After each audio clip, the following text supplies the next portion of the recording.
Nós vimos que a batalha entre o Deus dos Hebreus e os vários deuses dos egípcios está em andamento. A batalha está em andamento.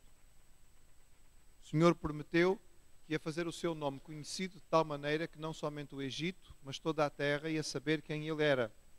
Ia descobrir que Jeová não era um Deus pequeno, de um grupo de escravos, mas que era um Deus poderoso e que podia agir contra a nação mais forte da época e os seus deuses. Vimos que o Senhor estabelece a sua mão poderosa, ou seja, a ação violenta contra a terra do Egito, através do derramamento de pragas. Vimos na semana passada que as pragas podem ser divididas em 3 ciclos de 3 mais 1, ou seja, 10 no total. E que cada ciclo de pragas, representadas por 3 pragas, tiveram a característica de começar com uma praga que era anunciada pela manhã cedo, junto ao rio Nilo, aonde o faraó se dirigia. A segunda era uma praga anunciada no palácio, diretamente ao faraó. E a terceira praga de cada ciclo vinha sem aviso prévio. Simplesmente não era anunciada. Vimos então, na semana passada, o primeiro ciclo de pragas. Começa com o ataque ao rio Nilo, em que o rio Nilo, as suas águas se transformam em sangue. Seguida pela experiência das rãs que invadem a terra, tornam a vida extremamente difícil, e por fim pelos piolhos que atacaram de forma terrível. Vamos ler então a partir do capítulo 8, versículo 20, para o segundo ciclo de pragas. E como já sabemos, é a primeira praga do segundo ciclo, tem que ser de manhã cedo junto ao rio. Por isso o texto diz: disse mais o Senhor a Moisés: levanta-te pela manhã cedo e põe-te diante de Faraó, eis que ele sairá às águas. E disse-lhe: assim diz o Senhor, deixa ir o meu povo para que me sirva. Porque se não deixares ir o meu povo, eis que sobre ti enviarei enxames de moscas, e sobre teus servos e sobre teu povo, as tuas casas e as casas dos egípcios se encherão destes enxames, e também a terra em que eles estiverem. E naquele dia eu separarei a terra de Gósen, em que o meu povo habita, a fim de que nela não haja enxames de moscas, para que saibas que eu sou o Senhor no meio desta terra. E porei separação entre o meu povo e o teu povo. Amanhã será este sinal. E o Senhor fez assim, e vieram grandes enxames de moscas à casa de Faraó e às casas dos seus servos e sobre toda a terra do Egito. A terra foi corrompida destes enxames. Então chamou Faraó a Moisés e Arão e disse: ide e sacrificai ao vosso Deus nesta terra. E Moisés disse: não convém que façamos assim, porque sacrificaríamos ao Senhor nosso Deus a abominação dos egípcios. Eis que se sacrificássemos a abominação dos egípcios perante os seus olhos, não nos apedrejariam eles? Deixa-nos ir caminho de 3 dias ao deserto, para que sacrifiquemos ao Senhor nosso Deus, como ele nos dirá. Então disse o Faraó: deixar-vos-ei ir, para que sacrifiqueis ao Senhor vosso Deus no deserto, somente que indo não vades longe, orai também por mim. E Moisés disse: eis que saio de ti e orarei ao Senhor que estes enxames de moscas se retirem amanhã de Faraó, dos seus servos e do seu povo. Somente que Faraó não mais me engane, não deixando ir a este povo para sacrificar ao Senhor. Então saiu Moisés de Faraó e orou ao Senhor. E fez o Senhor conforme a palavra de Moisés, e os enxames de moscas se retiraram de Faraó, dos seus servos e do seu povo. Não ficou uma só. Mas endureceu Faraó ainda esta vez seu coração e não deixou ir o povo. O segundo ciclo, como vimos, começa com uma abordagem junto ao rio Nilo, como cada um dos 3 ciclos começa. As águas do rio Nilo provavelmente tinham voltado à normalidade. Nós devemos ter aproximadamente 2 a 3 semanas desde que as pragas começaram. Portanto, temos um período de menos de um mês desde a primeira praga até aqui. A terra, de alguma maneira, está a reagir ou a recuperar destas pragas iniciais que não foram tão graves. Se as águas do rio voltaram ao normal, se as rãs já se retiraram e foram mortas e os piolhos também se desapareceram, a terra está mais ou menos tranquila. Mas a partir de agora o Senhor vai fazer uma distinção. Nós chamamos a atenção dos irmãos que as 3 primeiras pragas devem ter alcançado o povo hebreu da mesma maneira que os egípcios. Ou seja, o povo de Israel sofreu exatamente como todos. A partir de agora, desta praga, Deus claramente distingue e diz: a terra de Gósen não vai sofrer. E nós temos aqui, irmãos, no que diz respeito à explicação naturalista para as pragas, dois aspectos muito importantes que negam a possibilidade de uma explicação natural. Já disse aos irmãos que as pragas não são coisas incomuns, ou seja, pragas de rãs, pragas de piolhos, pragas de moscas ou outras, como nós vamos ver, acontecem. Existem. A questão aqui não é esta. A questão é, primeiro, que a praga é avisada por Deus de forma específica, é anunciado o seu princípio e o seu fim. E isto sim não é natural. Que haja uma praga de moscas, acontece. Que se possa dizer quando é que vai começar e quando é que vai acabar, não, isso não é natural. Aqui está a ação milagrosa de Deus. Segundo aspecto, que haja uma praga é natural. Que esta praga atinja uma terra e depois a terra que está mesmo ali ao lado não seja alcançada, ou seja, que sendo o Egito uma terra que nem é muito grande, a praga atingisse o Egito, mas não entrasse na terra de Gósen, isso é que não é natural. E portanto estas duas coisas, ou seja, estes dois aspectos, provam de uma forma muito clara que as pragas do Egito não podem ser explicadas apenas por meios naturais. Tendo a noção de que as moscas são do domínio dos ares, o Deus afetado é o Deus Shu, o Deus da atmosfera, o Deus do ar, digamos assim. Também é interessante notar, irmãos, que esta praga envolve insetos e que os insetos eram adorados de várias formas pelos egípcios e extremamente valorizados. Sobretudo as moscas e os escaravelhos. Os irmãos sabem que os escaravelhos são símbolos reais dos egípcios e que as moscas, inclusive, eram usadas em condecorações. A principal condecoração em forma de colar que era dada aos generais egípcios era com símbolos de mosca. Não me perguntem porquê. Eu acho esquisito dar a um general uma condecoração com uma mosca, mas pronto, era assim que os egípcios faziam. Eles lá tinham as suas razões para isto. Esta praga vai tornar a vida extremamente difícil. Estão a ver? São enxames de moscas, em grande quantidade, que atrapalham a vida, tornam a vida um martírio. Elas entram pelo nariz, pelos ouvidos, pela boca de quem abrisse. E a característica interessante é que a maioria dos entendidos, ao fazer o estudo sobre esta praga, acredita que a mosca que estamos aqui a falar não será aquela mosquinha conhecida por nós, a mosca da fruta, mas provavelmente um inseto conhecido como Blatta orientalis, que é este distinto personagem que aqui vos apresento. É mais parecido com uma barata, certo?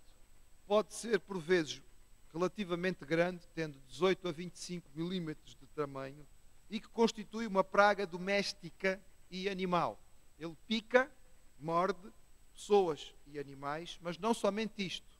Devasta as roupas e estraga a comida. E isto é importante nós entendermos, porque o texto sagrado nos diz que a terra foi extremamente prejudicada, não é? A terra foi corrompida. Os irmãos têm isso no versículo 24. Uma outra versão poderia dizer que a terra foi arruinada. Ora, a terra não seria arruinada por simples moscas. Chateavam, mas não arruinavam a terra. Este distinto personagem que eu estou aqui a mostrar-vos, não somente pica e incomoda extremamente a vida, mas rói a roupa, tudo o que seja pano, e estraga a comida, porque a contamina. Então, aqui sim já fica mais fácil de nós percebermos o que isto significa. Percebemos também que esta praga é mais significativa do que apenas um bando de moscas, porque pela primeira vez o faraó resolve negociar. Até aqui não houve negociação, vai haver aqui a primeira negociação. O primeiro sinal de cedência por parte do faraó. E ele então chama e diz assim: ok, pronto, isto está complicado, vamos lá chegar a um acordo. Vamos fazer um feriado religioso para vocês. Vamos criar o fim de semana, vamos inventar uma coisa nova, o fim de semana, pronto. E vocês passam a ter um dia onde podem adorar o vosso Deus. Mas atenção, aqui, cá, no Egito. Nada destas histórias de irem não sei para onde no deserto. É uma pequena condescendência, mas muito distante daquilo que Moisés tinha dito que tinha que acontecer. Porque a palavra do Senhor desde o princípio foi: deixa o meu povo ir. E ele não está a deixar o povo ir, ele está a deixar o povo ficar. E não foi isso que Deus pediu. A desculpa ou a explicação, a resposta, não é uma desculpa, é uma resposta de Moisés, está aí no versículo 26. Diz respeito ao fato de que os israelitas, para poderem adorar a Deus, iam ter que fazer sacrifícios animais. E entre os animais que seriam sacrificados, estavam animais considerados sagrados para os egípcios. Entre eles o gado bovino, que era importantíssimo para os egípcios. Sendo assim, é claro que isto ia trazer uma comoção significativa entre os egípcios. Daí que Moisés diz assim: nós não podemos fazer o nosso culto nesta terra, porque nós vamos ter que fazer sacrifícios animais. O nosso Deus o pede. E quando nós fizermos sacrifícios animais, por exemplo, quando nós sacrificarmos um boi ao nosso Deus, os egípcios vão ficar zangados connosco. E vão ficar mais do que zangados, porque isso para eles é blasfémia. Eles vão querer nos apedrejar. Experimente, irmão, ir à Índia, não é? E dizer assim bem alto no meio da rua: ai, apetece-me um grande bife agora, um bife a cavalo, para ver o que é que lhe vai acontecer. Tendo em conta que para o indiano a vaca é um animal sagrado, a galinha também. Portanto, se você quiser complicar a sua estadia na Índia, ou até mesmo impossibilitar o seu regresso a casa, faça isso. Não, estou só a brincar, é melhor não fazer. É natural, isto faz parte de uma questão cultural, não será prudente fazê-lo.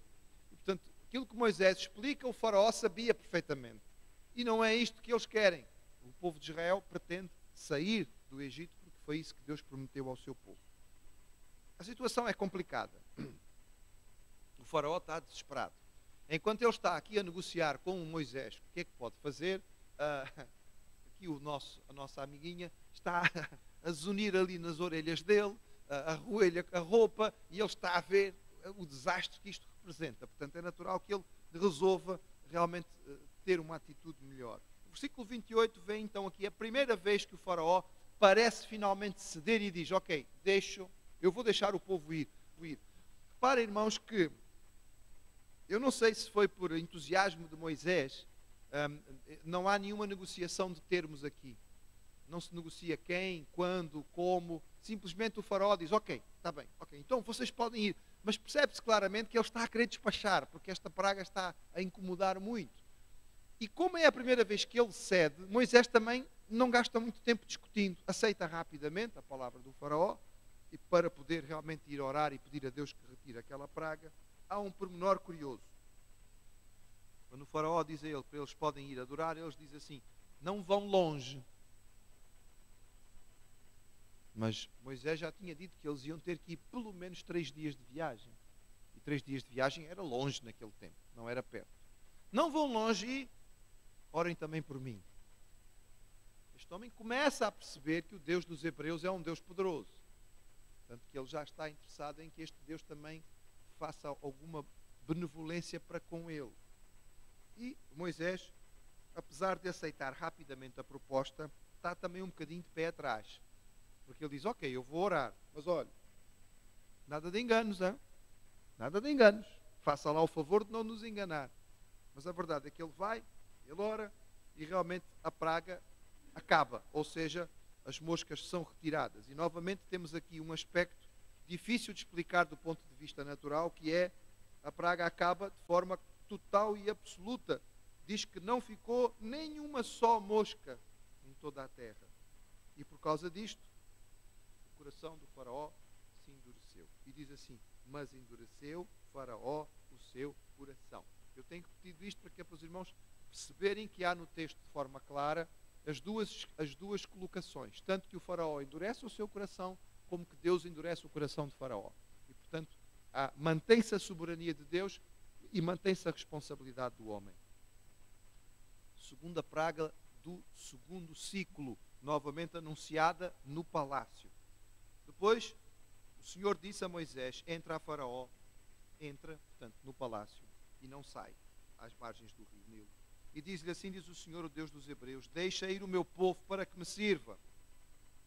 Porque se recusares deixá-los ir, e ainda por força os detiveres, eis que a mão do Senhor será sobre o teu gado, que está no campo, sobre os cavalos, sobre os jumentos, sobre os camelos, sobre os bois, sobre as ovelhas, com pestilência gravíssima.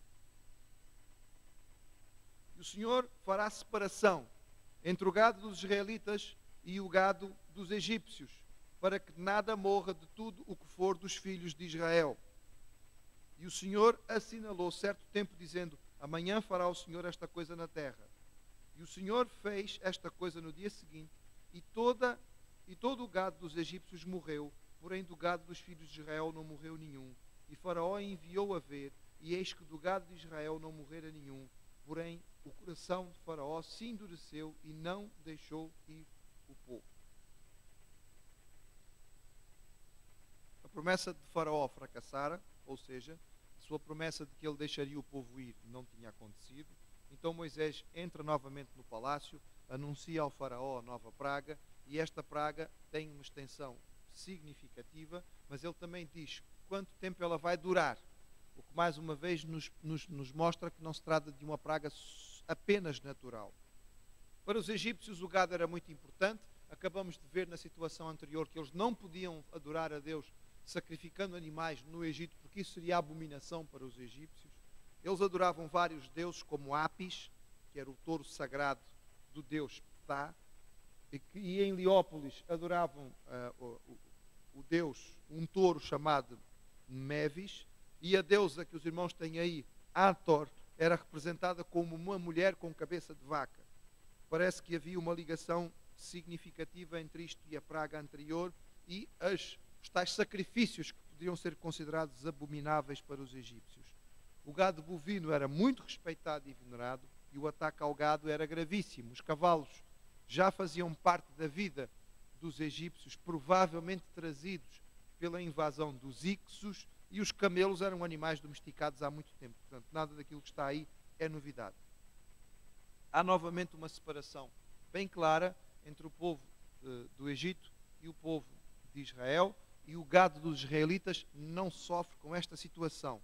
A peste foi gravíssima, muito gado morreu. Todo não, porque nós vamos ver nas pragas anteriores que ainda há gado vivo, mas há muito gado deste gado foi eliminado. E o Faraó certifica-se de que em Gósen o gado dos israelitas não foi atingido, mas não muda de ideia e nem sequer manda chamar a Moisés. Algumas pessoas dizem que talvez tenha a ver com o fato de que o Faraó, propriamente dito, não era alguém que tivesse grandes rebanhos. Ele tinha o domínio da terra e, portanto, ele diretamente não sofre tanto com esta praga, sofre mais o povo, propriamente dito, que tem os animais sob seu cuidado. A sexta praga, a terceira do segundo ciclo, sem aviso prévio, verso 8. Então disse o Senhor a Moisés e a Arão: tomai vossos punhos cheios da cinza do forno, e Moisés a espalhe para o céu diante dos olhos de Faraó, e tornar-se-á em pó miúdo sobre toda a terra do Egito, e se tornará em sarna que arrebenta em úlceras nos homens, no gado e por toda a terra do Egito.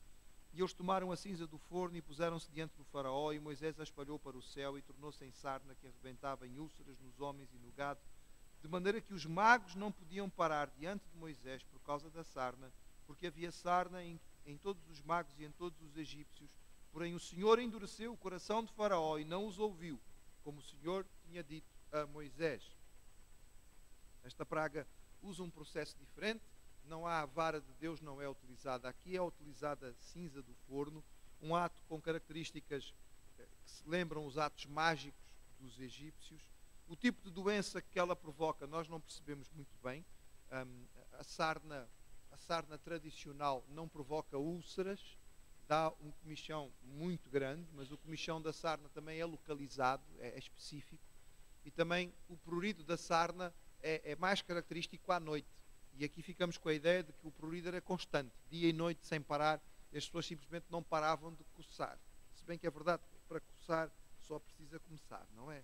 Nós não sabemos exatamente que patologia é esta aqui presente. Uma nota interessante é esta. Os magos não puderam estar nem diante de Moisés, nem diante do Faraó. Reparem, irmãos, Moisés está no Egito. não está em Gósen. Os egípcios são atingidos pela praga, ele não. Ele está junto aos magos que foram contaminados pela praga, mas ele não foi afetado. Ele está em pé, tranquilo, e os magos não conseguem ficar perto dele, porque estão a coçar-se. Enfim, devia ser uma cena desagradável. É claro que a sua presença diante do faraó também ficava muito difícil. Por um lado, porque eles não conseguiam servir ao faraó neste estado em que estavam. Por outro lado, porque estavam impuros. E diante de um faraó que era um semideus, eles não podiam se apresentar de forma impura. Apesar de que o próprio faraó também poderá ter sido afetado. Seja como for, ele continua sem dar glória ao Senhor. Começa então o terceiro ciclo. E o terceiro ciclo começa com a praga da saraiva. E diz assim, verso 13: Então disse o Senhor a Moisés: Levanta-te pela manhã e põe-te diante do faraó. Portanto, terceiro ciclo, primeira praga, de manhã cedo, quando o faraó vai às águas. Deixa ir o meu povo para que me sirva, porque esta vez enviarei todas as minhas pragas sobre o teu coração e sobre os teus servos e sobre o teu povo, para que saibas que não há outro como eu em toda a terra. Porque agora tenho estendido a minha mão para te ferir a ti e ao teu povo com pestilência, para que sejas destruído da terra. Mas deveras para isto te mantive, para mostrar o meu poder em ti, para que o meu nome seja anunciado em toda a terra. Tu ainda te levantas contra o meu povo para não o deixar ir? Eis que amanhã, por este tempo, farei chover saraiva muito grave, qual nunca houve no Egito desde o dia em que foi fundado até agora. Agora, pois, envia, recolhe o teu gado e tudo o que tens no campo, todo homem e animal que for achado no campo e não for recolhido à casa, a saraiva cairá sobre eles e morrerão. Quem dos servos de Faraó temia a palavra do Senhor, fez fugir os seus servos e o seu gado para as casas. Mas aquele que não tinha aplicado a palavra do Senhor ao seu coração, deixou os seus servos e o seu gado no campo. Veja, irmãos, o anúncio do terceiro ciclo de pragas, a sétima praga, mostra um agravamento da situação. Até aqui, de alguma maneira, a vida tem sido tornada muito difícil, a vida tem sido tornada incómoda, já começa a haver morte de animais, mas a coisa ainda não chegou a um ponto grave. Estas últimas pragas vão ser as mais severas e vão representar mortandade significativa e crise económica grave para a terra do Egito. O Senhor está a mostrar ao faraó algumas coisas importantes. Primeiro, o poder está em Deus e ninguém pode resisti-lo. Segundo, o faraó só está ainda no trono porque Deus o permite. Ele acha que tem o controle da situação, mas Deus está a dizer a ele: apesar de toda a tua arrogância, quem controla sou eu. E portanto, tu só estás aí porque eu permiti que estejas, para provar ao mundo o meu poder. Em terceiro lugar, que o seu objetivo maior era que o seu nome fosse conhecido, era provar o seu poder. E também, neste momento, Deus mostra o seu aspecto misericordioso, porque Deus permite, avisando previamente, permite ao povo, avisando previamente, que preserve os seus animais, que salve o seu gado. Deus manda dizer: amanhã vai cair a praga, então guardem os vossos animais, escondam o vosso gado, protejam-se da praga. E o texto diz que houve muitos egípcios que, ouvindo aquilo que estava para acontecer, disseram: não, depois destas pragas todas, espera aí, este Deus é poderoso, deixa cá esconder a minha vaquinha, as minhas cabrinhas, deixa cá proteger o meu gado. Mas houve egípcios que disseram assim: não, Senhor, o nosso Deus, Geg, que é o Deus que protege a terra, a nossa deusa Ísis, protetora da vida, o Deus Set, que toma conta das colheitas, ele não vai permitir que isto aconteça. E então a praga cai sobre eles. Verso 22. Então disse o Senhor a Moisés: estenda a tua mão sobre o céu, e haverá saraiva em toda a terra no Egito, sobre os homens, sobre o gado e sobre toda a erva do campo. E Moisés estendeu a sua vara para o céu, e o Senhor deu trovões e saraiva, e fogo corria pela terra, e o Senhor fez chover saraiva sobre a terra do Egito. E havia saraiva e fogo misturado entre a saraiva, muito grave, qual nunca houve em toda a terra do Egito, desde que veio a ser nação. E a saraiva feriu em toda a terra do Egito tudo quanto havia no campo, desde os homens até os animais. Também a saraiva feriu toda a erva do campo e quebrou todas as árvores. Somente na terra de Gósen, onde estavam os filhos de Israel, não havia saraiva. Então Faraó mandou chamar a Moisés e a Arão e disse-lhes: esta vez pequei. O Senhor é justo, mas eu e o meu povo ímpios.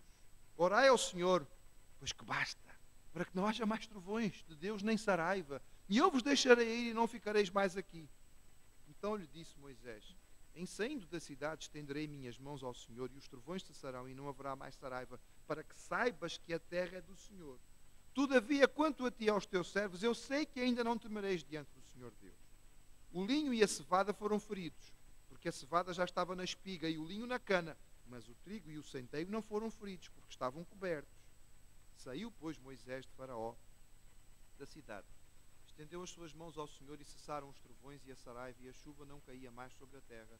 E vendo o Faraó que cessou a chuva e a saraiva e os trovões, continuou a pecar, e agravou o seu pecado, ele e os seus servos. E assim o coração de Faraó se endureceu, e não deixou ir os filhos de Israel, como o Senhor tinha dito por Moisés. A praga que veio, irmãos, foi gravíssima. Os deuses egípcios não puderam proteger nem a vida nem a terra. E não somente os animais morreram, mas as pessoas que estavam no campo. O linho, que era o principal elemento para a fabricação de roupa, e a cevada, que era fundamental para a fabricação do pão elementar para as populações mais baixas, mais pobres, mais simples, os servos, foi completamente destruído.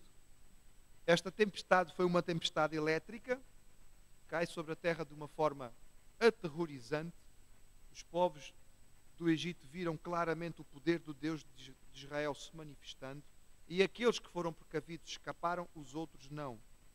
Depois de pragas relativamente mais simples, como as que atingiram o Nilo e os ares, desta vez esta praga é uma demonstração de poder do céu, do poder do alto, diretamente, e infunde medo e terror à população. O próprio Faraó está apavorado, tanto que desta vez, como se ele antes não tivesse pecado, desta vez ele diz: pequei, estou errado, perdoa. Mas atenção, nós vemos que o profeta de Deus, Moisés, já começou a perceber a situação. Ele já entendeu como é que isto funciona. E ele que tem um bom conhecimento da terra, porque ele conhece, ele sabe que estão provavelmente no início de fevereiro, neste momento, que é a época em que o linho e a cevada eram colhidos. Ele diz: pois, o linho e a cevada, mas sobrou ainda o trigo e o centeio. Portanto, eu sei que tu vais endurecer o teu coração. Vejam, irmãos, profecia. Eu sei que tu vais endurecer o teu coração. A profecia, no entretanto, não é responsável pelo pecado de Faraó, certo? Não é a profecia de Moisés que faz com que o Faraó endureça o seu coração. A profecia apenas é um reconhecimento de que está diante de um homem arrogante que não vai se arrepender verdadeiramente. Porque este ciclo do Faraó não é tão diferente daquele que cada um de nós experimenta.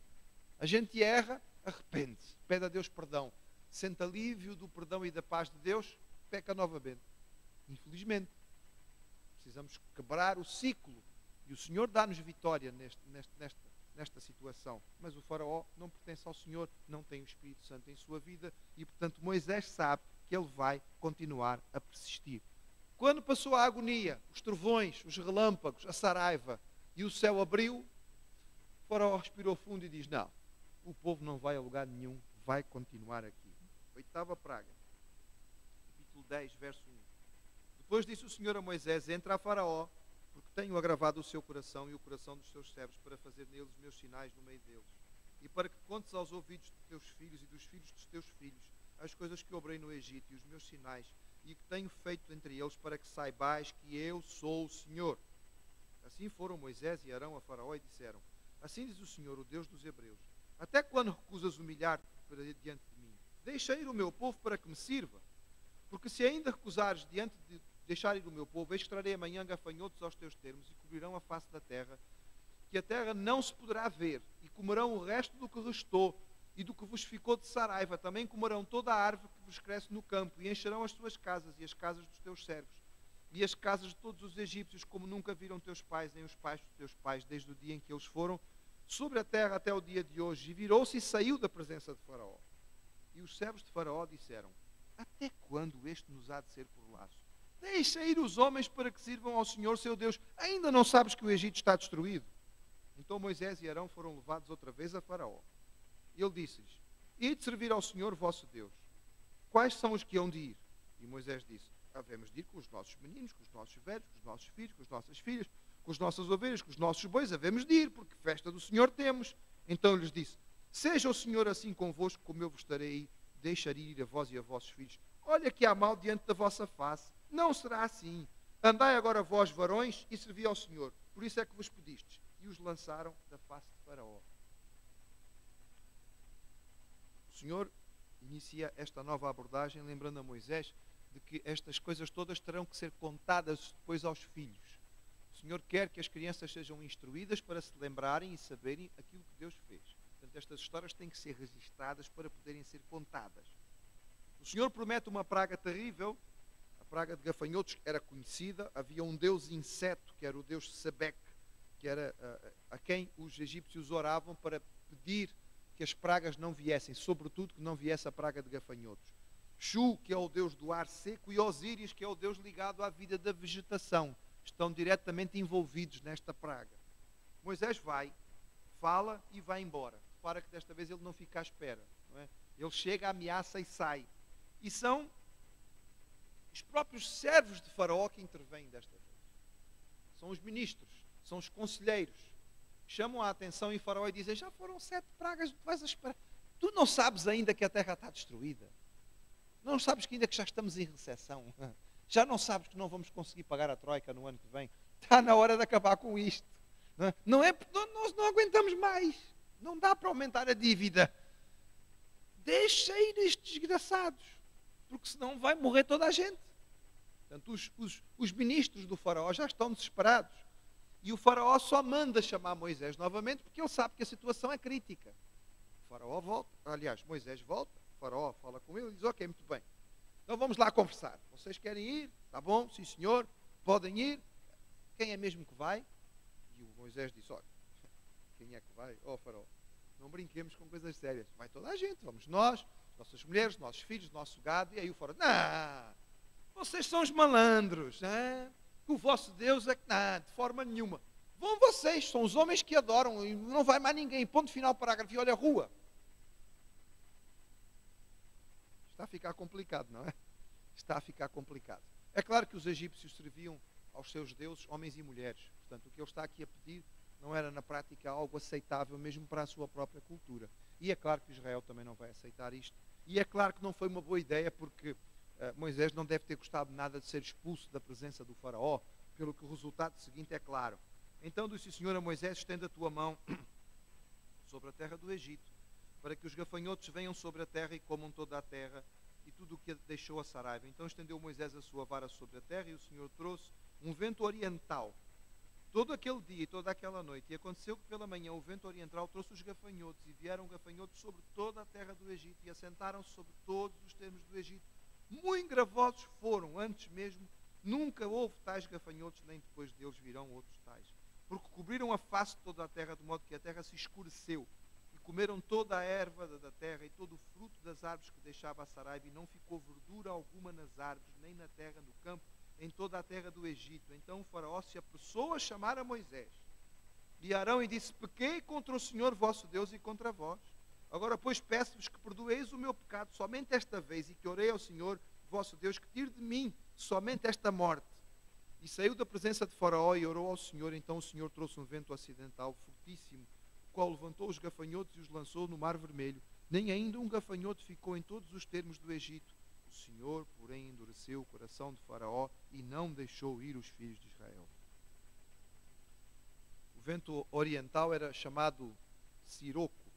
Os árabes o conheciam e conhecem muito bem. É um vento que vem do deserto, traz um calor extremamente forte, e nesta ocasião trouxe também esta praga brutal de gafanhotos. Não sei se algum irmão aqui já assistiu a uma praga de gafanhotos.